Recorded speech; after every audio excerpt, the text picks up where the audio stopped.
There's a simple yet important difference between using void and refund, and I'll tell you what it is right now. So when should you void and when should you refund? The answer is pretty simple, and it's actually very easy to remember. But before we get to it, remember that every time a sale occurs, there's two things that happen that play into whether you should void or refund. Number one is that the card is authorized. When a card is swiped, dipped, or key entered at the point of sale, an authorization is sent out to the issuing bank, and the transaction is either approved or declined. Assuming that it's authorized, the transaction then remains in the terminal, the point of sale system, or the payment gateway until the batch is closed, which should be on a daily basis. And that's the second step. It's the closure of the batch, which just means that the transactions are sent out through the processing networks to complete the transaction cycle.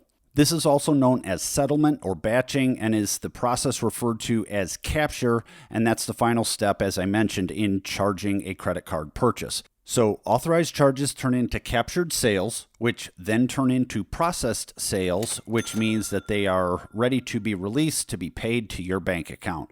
So then, what's a void and what's a refund, and when should you use it?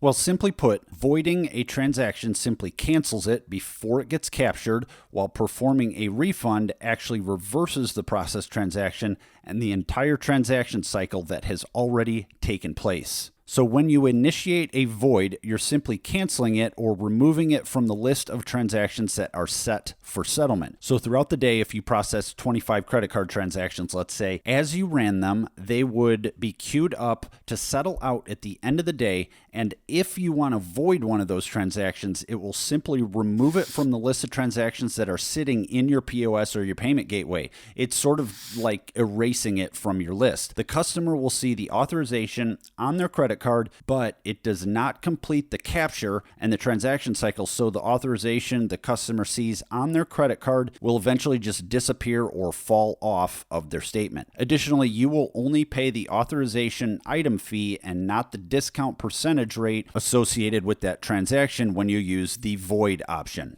The most important thing to note is that in order to take advantage of using the void process, you must do it before the settlement takes place, which again is most often at the end of the day or the same day. If a transaction gets sent out for settlement, you lose the possibility of being able to void the transaction and will have to use the refund option to return the money to your customer. So let's look at refunds. It follows the same process as a normal sale. It's just a sale process in reverse, as I mentioned. Instead of charging money to your customer's credit card, you're running an authorization and a capture to put money back on their card. So instead of erasing the transaction like a void does, it simply reverses the process and it's simply an offsetting sale. As a result, the original transaction fee and the discount percentage rate is charged for the credit card transaction. Since a refund takes place after the settlement that contains the transaction in question, whether that be the next day or a month later, the cardholder money remains charged to them until the refund transaction cycle completes. The process holds true for all refunds and all partial refunds as well.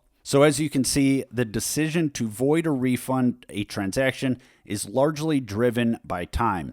If it's the same day, use the void option. And if it's after the settlement or the next day, use the refund option. Obviously, you can see that it's cheaper and easier and all around better to void a transaction, both for you and your customer, if you have the opportunity to do so. If you're new here, welcome and thanks for watching. If this video helped you, please give it a thumbs up and consider subscribing so you don't miss any future updates on the topics of payment processing and merchant account stuff, just like you saw in this video. If you're here because you need help with your existing merchant account, you're looking to set up a new one, or you just have general questions about how to take payments at your business, be sure to always check the links in the description of each video to find links that'll allow you to schedule a call and talk with me directly. So thanks again for watching. That's all for today. I'm Brian Manning, and I'll see you next time.